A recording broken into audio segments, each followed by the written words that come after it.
Let me show you how to make these high protein breakfast quesadillas. First, you're gonna need some eggs. I got these ones from my local grocery store. I got these brown eggs, but you can get white eggs. It doesn't really matter the color. I just wanted to try these ones. Then you're gonna need something to wrap all the fillings that we're gonna make. I'm using these whole wheat wraps from Joseph's, and they are high in fiber and have no added sugar. Next, you're gonna need some turkey bacon. This is actually my first time using turkey bacon, and it's actually really good. It has protein, also has way less fat than pork bacon. Next, you're gonna need some cheese. I'm using this fat-free mozzarella cheese from Kraft, and it has no added sugar, no fat. I mean, it's fat-free. Then I have some cottage cheese. I know some people are not the biggest fans of cottage cheese, but in this recipe, you don't really taste it, so you can add some. Plus, it's 13 grams of protein per serving. Then I'm adding some egg whites. Again, this is for more protein since this is a high-protein breakfast. No added sugar, 5 grams of protein per serving.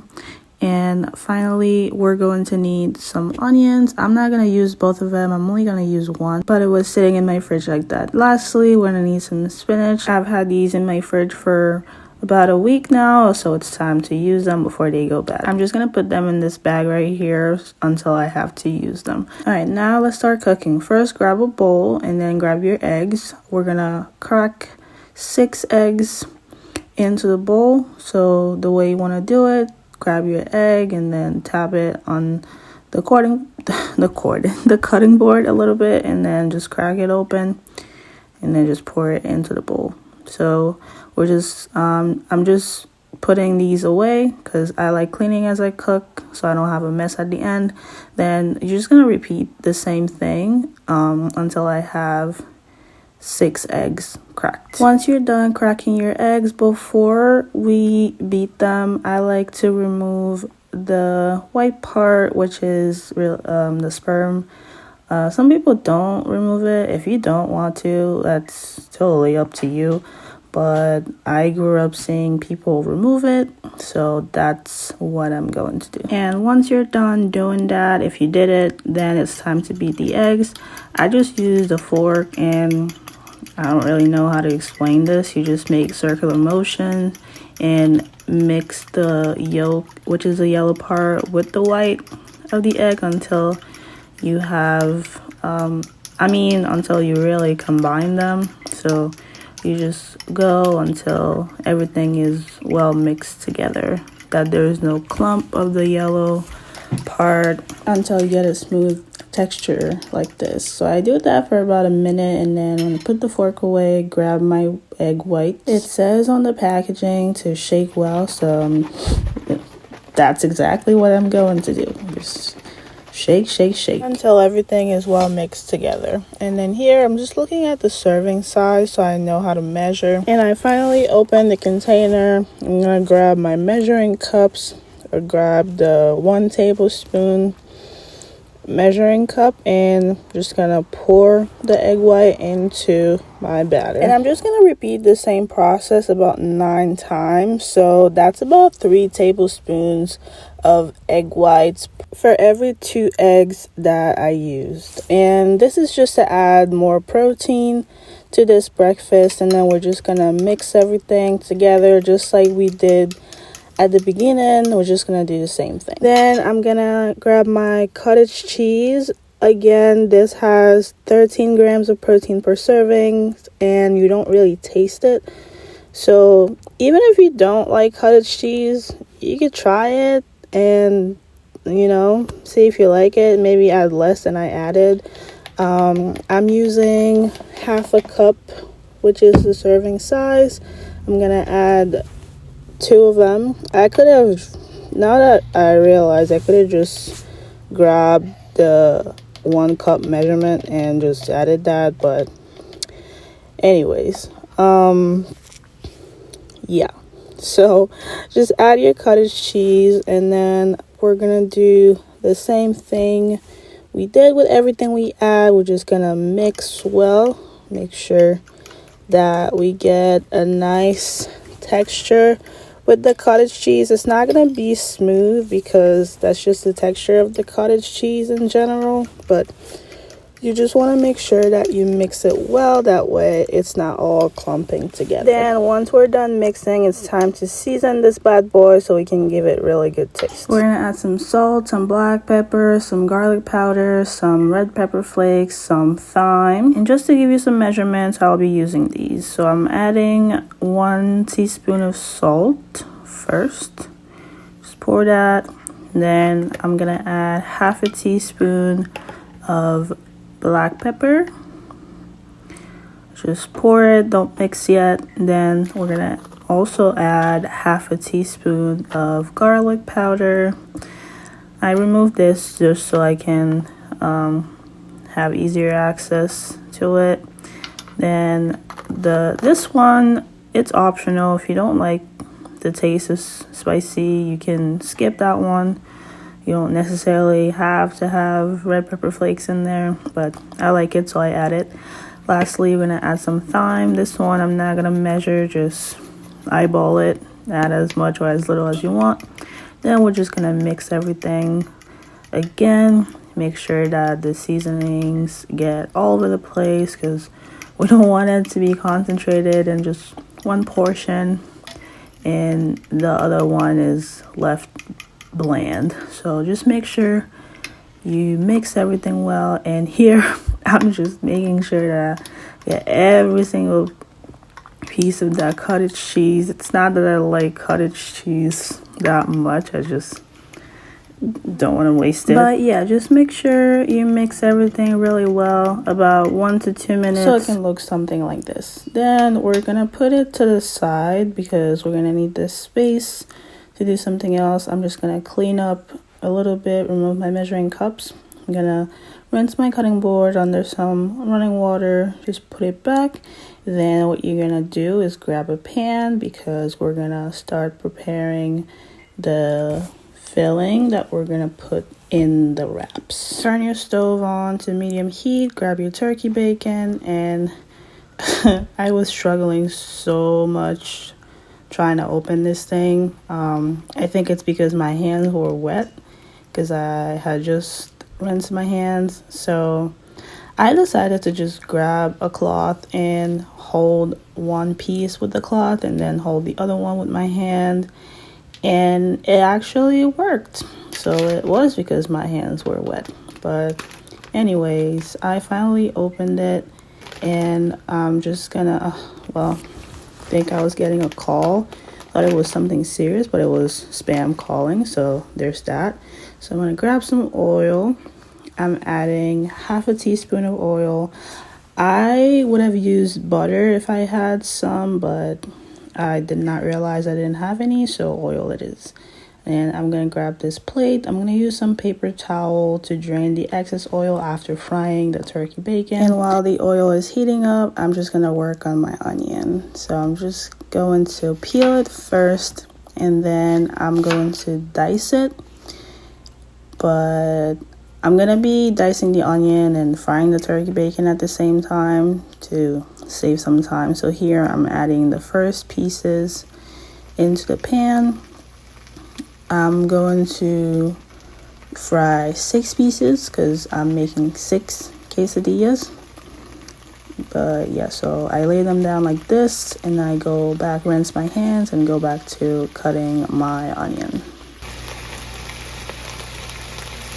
So while my turkey bacon is still frying, I'm just gonna finish cutting my onions. It's really easy to dice an onion.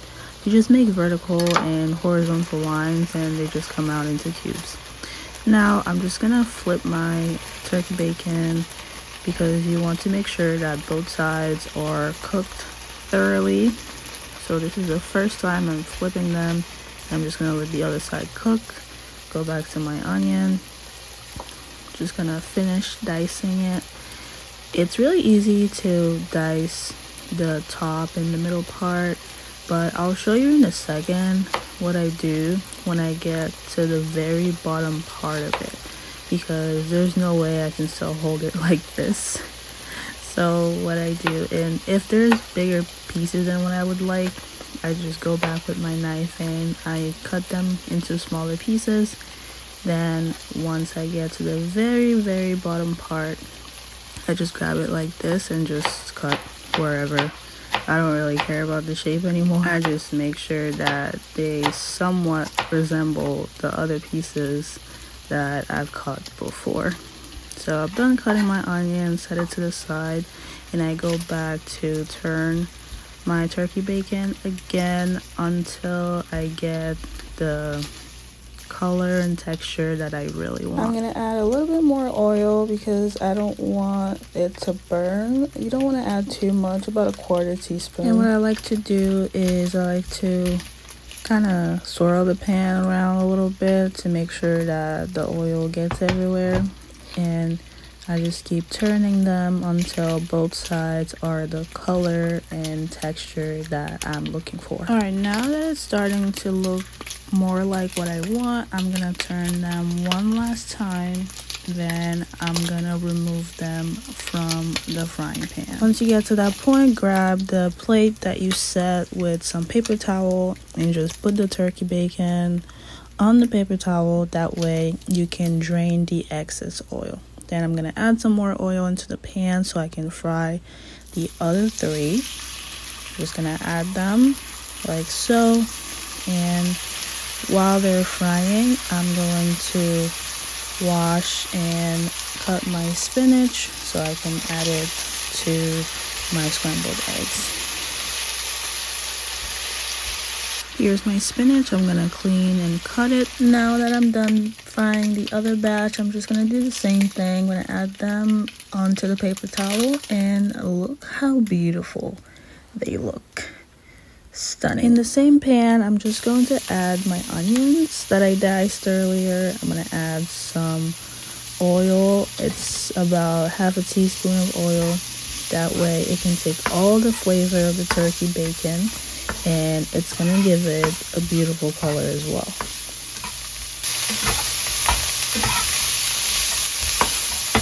While I was frying this, I just remembered that I had some beautiful bell peppers that I could add to give it some color. So I'm gonna turn off the heat. I'm gonna remove it from the heat and turn off the heat. And here are my bell peppers. I'm just gonna wash them real quick. Then I'm going to dice them just like I did with the onion. It's fairly easy to cut bell peppers. First, you're gonna cut the head and remove the seeds. Why did I almost forget what to call these? Anyways, you're gonna slice it into 2, and I'm only gonna use one side. You're gonna flatten it with your hands and make some vertical lines, and then you're gonna cut some horizontal lines on top of those vertical lines to turn them into cubes, just like this. I'm gonna turn my stove back on and then put the pan with the onions back on the fire. In the meantime, I'm just gonna cut my yellow bell pepper just like I did for the green and the red one. Once I'm done cutting all my bell peppers, I'm just gonna add them to my onion, and look at this color, guys. This is why I love adding bell peppers to my food, because look how vibrant this is. Then you're just gonna make sure you mix everything together just like everything we've done so far. Just mix. I washed my spinach, but I didn't cut it yet, so I'm just gonna do that now. First, you're gonna remove the very bottom because you don't need that, and then I'm just gonna cut the top. I like to go like this with my knife because 1, it's fun, and 2, it just cuts everything into smaller pieces the way I like it. You can cut them as big or small, whatever you want. It's your food. I always say that. There's no set rule for that, but you want to make sure it's the way you want it. Then I'm gonna go back to my pan. This is on medium heat, by the way. I'm just gonna turn and toss a little bit, and just gonna add my spinach. I'm adding the whole thing because if you know spinach, it's gonna look like I didn't add anything in a little bit. Once it's so dramatic when it's cooked. It's like you can use a bunch and then it turns into barely anything. Then we're going to add some seasonings. We're gonna add some salt, about a 1/4 teaspoon, and we're gonna add some black pepper, same thing, about a 1/4 teaspoon as well. And every time you add anything, you want to make sure you mix it really well, because you don't want the seasoning to stay in just one place. You want it to get all over so your whole food can taste good and the taste can be consistent. Now I'm going to add my eggs. I'm just gonna mix a little bit because it's been sitting for a few minutes. Then I'm just gonna pour that into the pan.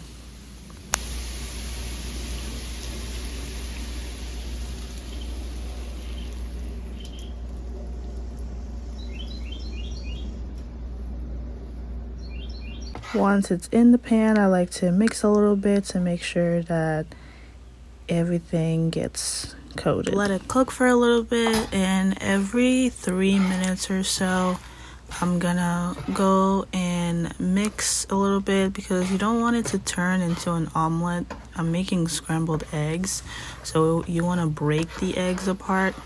So every time they cook a little bit more, I go in with my spatula and I mix. That way I can make my scrambled eggs. This is what it's looking like after about 8-9-ish minutes. So I'm just gonna mix it again. It's starting to thicken, so it's almost ready. And you can start tasting at this point, and people like different textures, so if this is good for you, by all means you can stop there. But if you want to cook it a little bit more, I personally like it cooked a little bit more.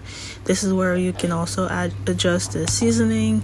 If you want to add more salt, more pepper, whatever you want to add, this is the time to do it. I'm gonna set this aside because this is the consistency that I like. Now it's time to assemble the quesadillas. So grab another pan and keep your stove set to medium heat. Grab your wraps and your mozzarella cheese. You have your scrambled eggs, and don't forget the turkey bacon. You're gonna drizzle some oil into the pan. Again, if you have butter, just use that. Once the oil heats up, add your wrap. Then you're gonna measure 1/4 of a cup of mozzarella cheese, and you're gonna add half of it and set the other half to the side. So once you're done adding your cheese, we're gonna add some eggs. Just one side of the quesadilla because we're going to fold it. Then you're gonna add your turkey bacon. I like splitting mine into 2 because it's too long to put it as it is. Then I'm gonna add the other half of the cheese. I had a little oopsie here, but that's okay. That's part of the experience. Then we're gonna use your spatula to fold the quesadilla. And that's why we added the cheese on both sides. That way it helps it stick together more. So once you fold it, you're gonna flatten it with the spatula. That's gonna help it stick together. And then you're gonna turn it to the other side so the cheese can also melt on the other side. Then just keep flattening it with your spatula and let it cook on both sides until you see that beautiful color start to form.